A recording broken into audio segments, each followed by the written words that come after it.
On serait rendu à la présentation de Novalet. C'est Mme Gosselin, elle est directrice générale de Novalet depuis le 6 janvier 2015. Agronome et titulaire d'une maîtrise en biologie végétale, elle cumule plus de 20 ans d'expérience en matière de gestion et de recherche et de transfert de résultats. Sans plus tarder, Mme Gosselin. Alors, bonjour. Merci au conseil d'administration de nous donner cette occasion-là de venir vous présenter comment on fait travailler les fonds que vous confiez à Novalet pour investir en recherche. Comme ça. OK. Donc, tout d'abord, vous le savez, il y a une contribution qui est prélevée à chaque hectolitre de lait. C'est 1,27 sous. Qui est investi par les producteurs de lait pour la recherche. Et ce qui est intéressant puis unique au monde, c'est qu'il y a la même 1,27 sous qui est également investi par les transformateurs laitiers. Et ça fait de Novalet une espèce de créature à l'ADN mix, moitié production, moitié transformation. Et ça nous permet aussi d'aborder avec des solutions de la recherche des problématiques qui sont à la fois chez les producteurs, à la fois chez les transformateurs, mais également d'un point de vue filière. Moi, ma grand-mère disait, c'est avec des scènes qu'on fait des pièces. Alors, Novalet, c'est une belle illustration de ça. Novalet existe depuis 1995. L'année prochaine, on va fêter nos 25 ans. La preuve que cette idée-là, qui était un peu folle de la part des précurseurs, bien, ça a tenu la route parce que tout le monde se disait que ça ne marcherait jamais, mettre ensemble des fonds de producteurs et de transformateurs. Puis je pense qu'au bout de 24 ans, on peut dire que le pari a été gagné. Et donc, depuis la création de Novalet, c'est 11,7 millions qui ont été investis dans les fonds de recherche. Et ça, la contrepartie de ce que vous avez obtenu pour ça, c'est 46 millions de dollars de projets de recherche. Ça veut dire qu'à chaque fois qu'on a mis $1 en recherche, on a été capable d'en chercher 3 autres. Ce n'est pas quelque chose de facile, mais en même temps, on a tout un argument chez Novalet parce qu'on dit, voilà, on veut investir dans un projet de recherche, on met de l'argent sur la table, puis ce projet-là, il a été identifié à partir de besoins des producteurs et des transformateurs, puis il a été choisi. Et là, on sollicite des partenaires gouvernementaux en disant, nous, on sait où on s'en va, voulez-vous embarquer avec nous dans ce projet-là? Et ça, c'est un très bon argument parce qu'en plus, on est capable de dire, ça réunit les fonds de tout le monde, tous les producteurs, tous les transformateurs. Donc ça nous aide beaucoup à aller faire un effet de levier important sur nos fonds. Et donc, c'est très important ce qui a pu être accompli avec ces montants-là en recherche. Jusqu'à présent, on a plus de 115 projets. Ça fait 115 belles histoires à raconter. Alors, quand on m'a dit qu'on souhaitait que je vienne présenter aujourd'hui, je me suis dit, super occasion, mais en même temps, il faut qu'on soit pertinent. Fait que chez Novalet, la manière qu'on établit la pertinence, c'est qu'on demande toujours à un comité de faire des recommandations. Alors, qui de mieux que vos représentants au sein du conseil d'administration de Novalet, c'est-à-dire Geneviève Rainville et Alain Brassard, je les ai appelés et j'ai dit, de quoi voulez-vous qu'on parle à l'AGA des PLQ? C'est important que ça soit percutant. Et comme d'habitude, ils m'ont fait une recommandation qui était très claire. Ils m'ont dit, explique-leur qu'est-ce que Novalet, ça donne à la ferme.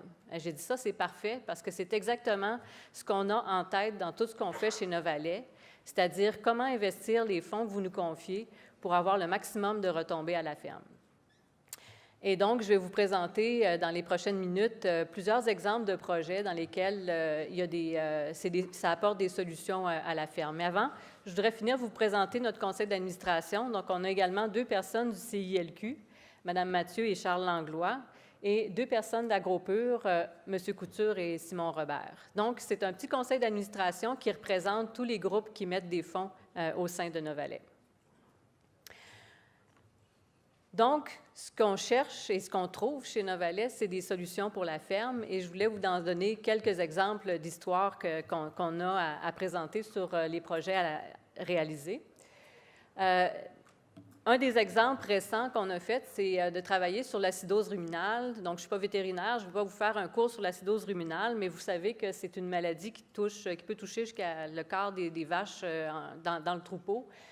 qui se définit par un pH inférieur à 5,6 pendant 5 heures. Le problème avec ça cause beaucoup de problèmes au niveau de la reproduction, au niveau de la production, au niveau des pieds et membres.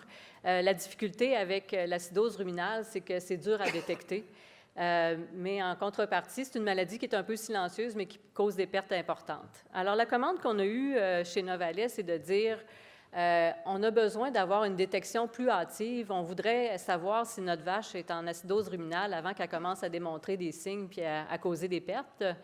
Et donc, on voudrait avoir un nouvel outil pour détecter l'acidose qui, évidemment, est précis, simple, rapide et économique. Donc, il ne faut pas que ça coûte trop cher.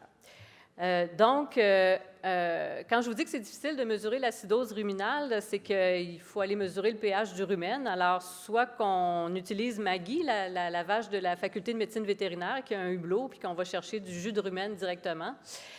Soit qu'on utilise aussi, ce que vous avez là, c'est un bolus, c'est une capsule qui est avalée par la vache puis qui permet de mesurer en continu le pH et la température. Le seul problème avec cet outil-là, c'est qu'il coûte 700 $, donc et il part avec la vache à la fin de sa vie utile.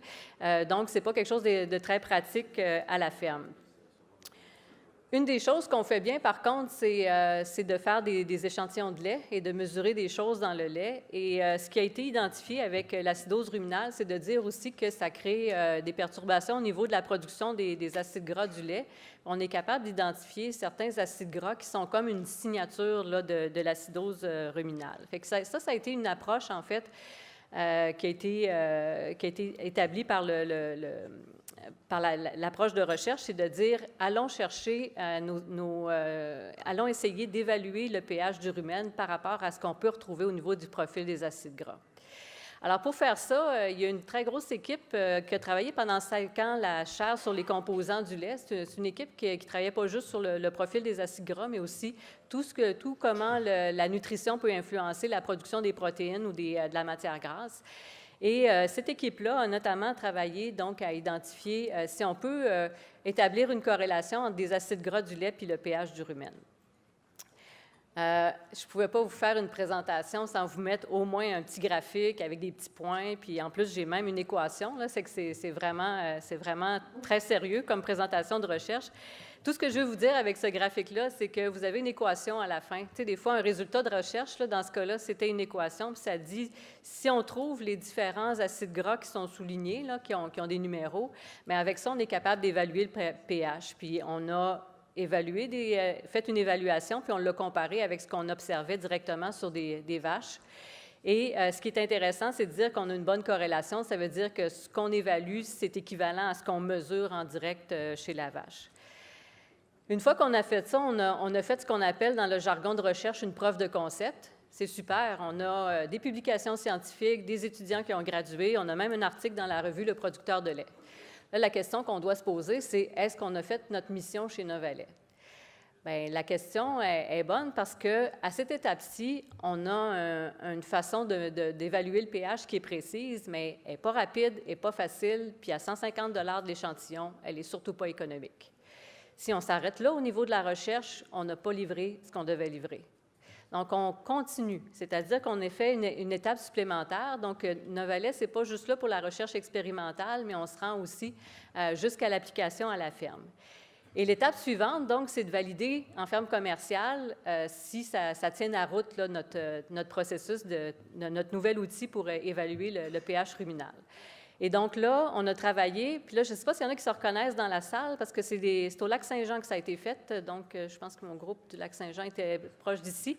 Donc, en collaboration avec Agrinova, donc on a validé sur 11 fermes commerciales et 100 gentilles vaches qui ont avalé des bolus. Vous voyez, à gauche, c'est quand même toute une technique pour leur faire avaler ça.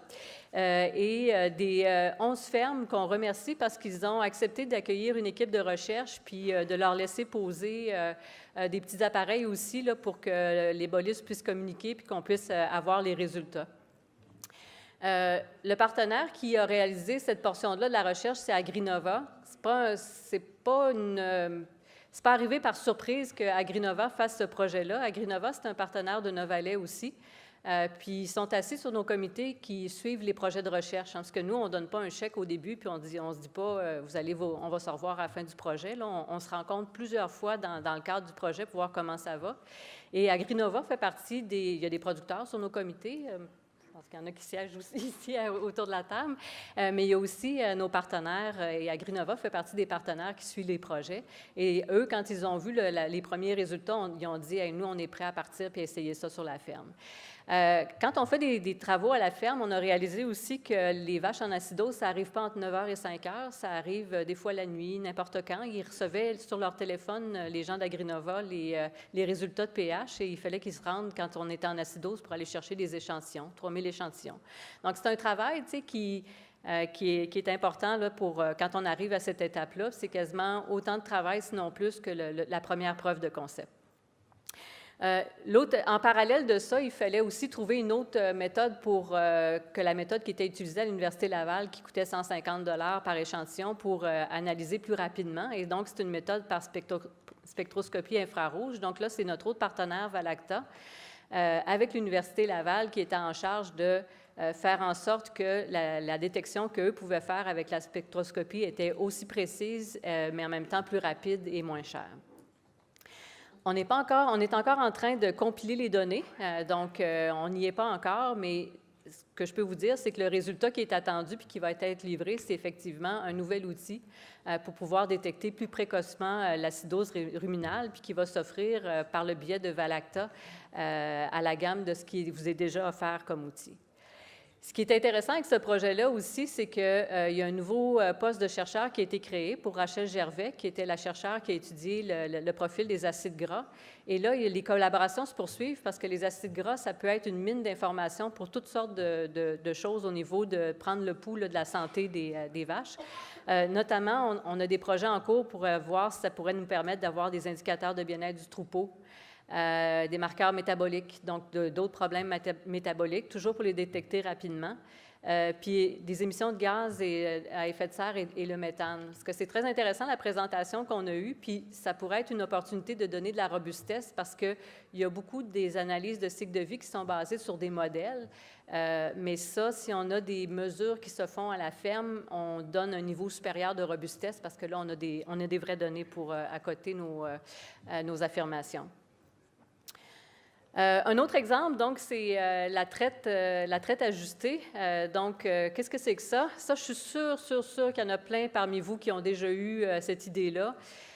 C'est de dire la période là, de post-vêlage où la vache est en bilan énergétique négatif, c'est toujours une période qui est sous haute surveillance. On la prépare, on la gère, mais il y a toujours un élément qui est compliqué à gérer, la période où la vache dépense plus d'énergie qu'elle est capable d'en utiliser. Et donc là, ça a été une approche qui relève de l'observation aussi, c'est de dire, bien dans le fond, si notre vache, on ne la trayait pas au complet, si on n'allait pas chercher tout le lait dans les premières traites, est-ce que ça pourrait faire une différence au niveau du bilan énergétique? Et ça, c'est un projet qu'on a fait avec la Faculté de médecine vétérinaire. Fait que oui, on travaille avec Agrinova, on travaille avec des agronomes, on travaille avec des conseillers, on travaille même avec des vétérinaires. Et donc, on a réussi à évaluer un protocole qui est simple. Dans le fond, c'est le protocole 10, 12, 14. Les 3 premiers jours, on prélève 10 litres de lait, le jour 4, 12, le jour 5, 14, puis ensuite, on passe en traite complète. Fait que, tu sais, en termes de protocole, c'est simple.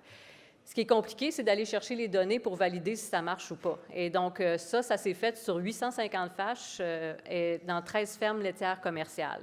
Encore une fois, donc, ça prend du monde puis ça prend des bonnes données. Parce que les questions que vous vous posez après, c'est de dire, est-ce que ça marche? Et dans les faits, les vétérinaires nous ont dit effectivement, durant les jours 4 à 7 en lait, on diminuait de presque la moitié la probabilité de problèmes métaboliques d'hypercétonémie. Bonne nouvelle. La question que vous allez me poser, c'est le fait qu'on n'ait pas tiré tout notre lait au début, est-ce que ça cause un problème au niveau de la production? Et donc, on a poursuivi les mesures pendant 44 semaines de lactation et on se rend compte qu'il n'y a pas de changement au niveau de la production, ni dans le volume, ni dans les composants. La question suivante, c'est, vous allez me dire, est-ce que les vaches y ont fait plus de mammites? Parce que ça, c'est l'inquiétude qu'il y avait aussi. Et là, les derniers résultats qui viennent tout juste d'être publiés dans votre revue, Le producteur de lait, c'est à l'effet qu'effectivement, il n'y a pas eu de plus de nouvelles infections. Donc, la traite conversionnelle versus la traite incomplète, là, il n'y a pas plus de nouvelles infections, puis les infections sont peut-être encore plus facilement éliminées quand il y en a eu. Fait qu'au niveau production et santé, ça passe le test. Donc, cet nouvel outil-là, il s'ajoute aux pratiques puis à ce que vous avez déjà. Et ça va vous être livré à la fois par les conseillers de Valacta dans des formations, mais aussi par votre vétérinaire. Donc, on travaille beaucoup avec les vétérinaires dans ce cas-là pour le faire connaître, ce résultat-là. Un autre un autre projet qui est intéressant, c'est qu'on travaille un petit peu aussi au niveau de la génétique, mais en fait, là, vous allez être gentil parce que la génétique, c'est compliqué, là, fait que je vais essayer de faire ça simple, là, mais vous savez, toutes les gènes, ils ont on a toujours 2 copies d'un gène. Quand on fait de la sélection génétique, on essaye d'aller chercher du père et de la mère les meilleures copies de ce gène-là. Donc, on améliore à essayer d'avoir les 2 bonnes copies. Puis ça marche très bien pour les critères de production, les critères à forte héritabilité. Pour les critères de santé puis de reproduction, c'est comme le contraire. Plus on a de la diversité au niveau de nos 2 copies, plus il semble que ça serait favorable au niveau des critères de santé et de reproduction. Fait que là, comment on fait pour avoir de la variabilité si, d'un point de vue de sélection génétique, on essaye toujours d'améliorer nos copies? Donc, ça, c'est un défi que s'est lancé l'Université Laval avec le chercheur Claude Robert. Et dans le fond, ce qu'ils ont arrivé à faire, c'est de dire, vous faites votre sélection de taureaux, vous choisissez selon votre stratégie les meilleurs taureaux. Et parmi vos choix, on est capable d'identifier celui qui pourra apporter à valeur génétique égale. Là. On ne dit pas de choisir un taureau qui va juste améliorer les critères santé et reproduction, mais à valeur génétique égale va permettre de vous apporter plus de diversité génétique au niveau des gènes de santé et de reproduction. Fait que là, on a un prototype. C'est créatif des chercheurs aussi. Hein? Ils l'ont appelé Novamatch. Je ne sais pas s'il va vous arriver à la ferme sous forme de Novamatch, mais je trouvais ça cute quand ils nous ont proposé ça comme titre. Là, on a un prototype qui fonctionne qui a été évalué avec une série de vaches puis de taureaux génotypés. La prochaine étape qu'on doit faire, c'est de valider sur un plus grand nombre de taureaux, mais aussi, ce n'est pas tout le monde qui a des vaches génotypées, donc de voir si on peut utiliser des vaches qui ne sont pas génotypées, mais si on connaît le père et le grand-père, est-ce que c'est suffisant pour faire un bon match là, au niveau de la diversité? Et ça, bien, on le travaille avec CIMEX, donc un autre partenaire. J'essaie juste en passant de vous montrer que nous, on va travailler avec les gens qui sont nécessaires pour le rendre jusqu'à votre ferme. Donc, ça, c'est une suite qu'on est en train de faire avec CIMEX. Celle-là, c'est vraiment un des projets qui a été très important, qui a été très long à monter, mais qui nous tient beaucoup à cœur. C'est la chaire sur la vie durable des bovins laitiers. Juste pour vous faire une histoire courte, là, en 2013, il y avait 2 chercheurs qui travaillaient sur le comportement puis sur le bien-être animal au Québec. Ces 2 chercheurs-là étaient chez Agriculture Canada puis ils étaient à Lennoxville. Puis en 2013, Agriculture Canada a décidé qu'il les transférait en Colombie-Britannique. Et donc, on s'est retrouvés au Québec avec plus personne en 2013 qui travaillait sur le bien-être animal comme chercheur. À l'aube de l'arrivée de Proaction, puis avec tout ce qui se passe actuellement au niveau des discussions qu'on a sur le bien-être, c'était comme pas une super bonne nouvelle. Donc, c'est ça. Ça a été évoqué comme un besoin rapide au niveau de Novalet. Et donc, on s'est mis en route là, pour développer avec nos partenaires, les producteurs de lait du Canada, Valacta et l'Université McGill, de développer, en fait, premièrement, de créer un nouveau poste de chercheur au niveau du confort des vaches. Et puis, deuxièmement, bien, s'assurer qu'il y avait un programme de recherche qui suivait. Et donc, vous avez ce groupe-là qui est en activité actuellement. La chaire au niveau de la vie durable des bovins laitiers, ils sont en leur 4e année. Dans les 3 premières années, ils ont essayé de travailler beaucoup sur tout ce qui pouvait améliorer le confort dans la salle, dans les stalles en stabulation entravée. Alors, ils ont fait le tour de tout, là. La longueur de la chaîne, la largeur des stalles, la hauteur du muret, la barre d'attache, la litière. Puis quand ils ont travaillé ça à l'Université McGill, mais c'est une ferme qui est représentative de ce que vous faites, puis au niveau de ce qu'ils ont mis en place. La photo vous en donne peut-être un petit exemple, là, mais quand on dit rallonger la stalle, ils ont soudé une barre de métal au bout de... Probablement pas soudé, là, mais en tout cas, ils l'ont accroché au bout de la dalle de béton. Puis pour augmenter la litière, là, on a des tuyaux. Donc, c'est des choses qui sont des choses que vous pouvez faire. L'idée, c'est beaucoup un projet qui permet d'être réaliste. Là, on ne veut pas juste casser du béton puis recommencer. On veut travailler avec les installations qui sont là puis les ajuster. Et à ce titre-là, donc ça, c'est des résultats qui... Valacta fait du service conseil, Valacta fait des formations avec ces résultats-là. Puis je vous invite à visionner une petite vidéo qui a été vue. On est pas mal contents. 13 000 personnes l'ont déjà vue. Je ne sais pas si vous l'avez déjà vue, mais ça serait intéressant d'aller jeter un petit coup d'œil. Puis ça, vous avez des producteurs qui ont intégré à l'intérieur de leur ferme quelques-uns des résultats en fonction de ce qui leur convenait. Donc, à la ferme de ça. Donc là, on est à la 3e année. Là, ils commencent leurs 2 dernières années de recherche. Ils vont travailler sur l'opportunité de mouvement. Ça veut dire plus au tarissement. Est-ce que ça vaut la peine de mettre des vaches dans des bed packs, des choses comme ça, pour voir si ça améliore la condition? Puis voir tous les facteurs qui améliorent la longévité et la profitabilité à vie des vaches. C'est intéressant parce qu'au niveau de la recherche, nous, on travaille Novalet pour les producteurs et les transformateurs au Québec, mais on collabore énormément avec les producteurs laitiers du Canada, puis ils ont créé un groupe où est-ce que tous ceux qui investissent, parce que l'Ontario met de l'argent en recherche aussi, l'Alberta, et on se parle. On se parle de ce qu'on fait, puis on essaye de collaborer ensemble pour faire des projets ensemble. Et quand j'ai présenté ce qu'on a fait, la chaire sur le confort, la longévité des vaches, ils m'ont dit, c'est quoi vous faites là? On s'est fait challenger un peu Novalet, parce qu'ils ont dit, écoutez, la stabilisation entravée, c'est pas l'avenir. Novalet, vous êtes supposé être dans l'avenir. Pourquoi vous travaillez là-dessus? Puis là, je ne veux pas rentrer dans le débat stabilisation libre, stabilisation entravée, ce n'est pas l'objectif. Moi, ce que j'en comprends, c'est qu'il y a encore beaucoup de fermes qui travaillent en stabilisation entravée. Puis ce qui est important pour vous, puis ce qui est important pour le consommateur aussi, c'est de démontrer qu'on s'assure que nos installations, on est au optimum du confort dans ce qu'on a. Puis je pense que ça, au-delà des résultats que vous avez, ça donne un très bon message aussi de dire on fait tout en œuvre avec ce qu'on a actuellement pour faire le mieux, pour être optimal au niveau du confort des vaches. Les résultats, là, on vous les transfère à vous, mais on les transfère également aux transformateurs parce que même s'ils n'ont pas de vaches, les transformateurs, la plupart ont un expert en bien-être animal, des grandes entreprises de transformation. Puis cet expert-là, il est là pour répondre aux consommateurs. Fait que nous, on les invite, puis on leur présente les résultats de la chaire. Ils sont très contents de le savoir aussi. Fait que c'est bon pour tout le monde, ce projet-là. La retombée qu'on a aussi, c'est d'avoir une nouvelle chercheure, donc Elsa Vasseur, qui est en poste. Elsa Vasseur, c'est la seule experte scientifique sur le comité Proaction, donc qui donne l'information sur les données scientifiques pour aider dans les décisions d'orientation du comité Proaction. Puis la bonne nouvelle aussi, c'est qu'elle va être co-leader du groupe qui va réviser le Code des bovins laitiers. Ça, je peux vous garantir que c'est une bonne nouvelle parce que quand Elsa Vasseur a été engagée par l'Université McGill, ils ont demandé à Novalet de participer aux entrevues. Et une des choses que les producteurs de lait nous avaient demandé, c'est « assure-toi que c'est quelqu'un qui a envie de travailler avec nous autres ». Et je peux vous garantir qu'Elsa Vasseur, le bien-être des vaches, elle l'a tatoué dans le cœur, mais le bien-être des producteurs de lait aussi. Et donc, je suis très confiante de pouvoir dire que s'il y a des débats et on cherche une référence scientifique, vous allez avoir quelqu'un de votre côté.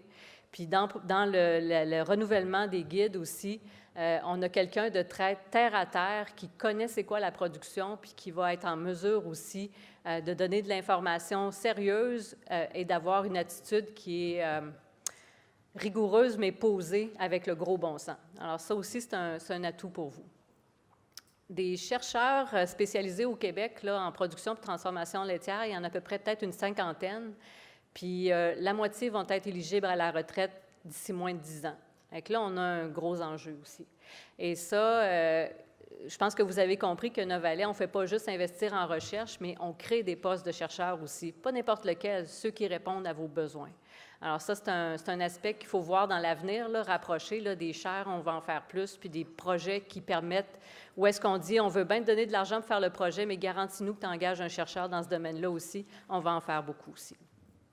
Ça, c'en est un autre exemple. Vous nous avez dit, c'est intéressant d'avoir des données sur le confort, mais ceux qui construisent nos étables ne sont pas toujours au courant de ce que c'est les dernières données au niveau d'assurer le confort de nos vaches, que ce soit au niveau de la rénovation ou au niveau de la construction des nouvelles étables.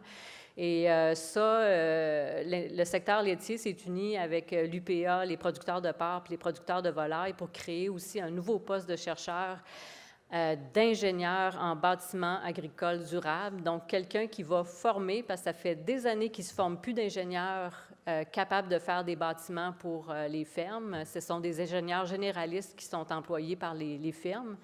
Donc là, on va avoir un ingénieur qui travaille en collaboration avec El Savasseur, notamment sur les projets, qui va former une nouvelle génération d'ingénieurs ruraux qui sont capables de bâtir des étables qui tiennent en compte le bien-être animal puis l'environnement.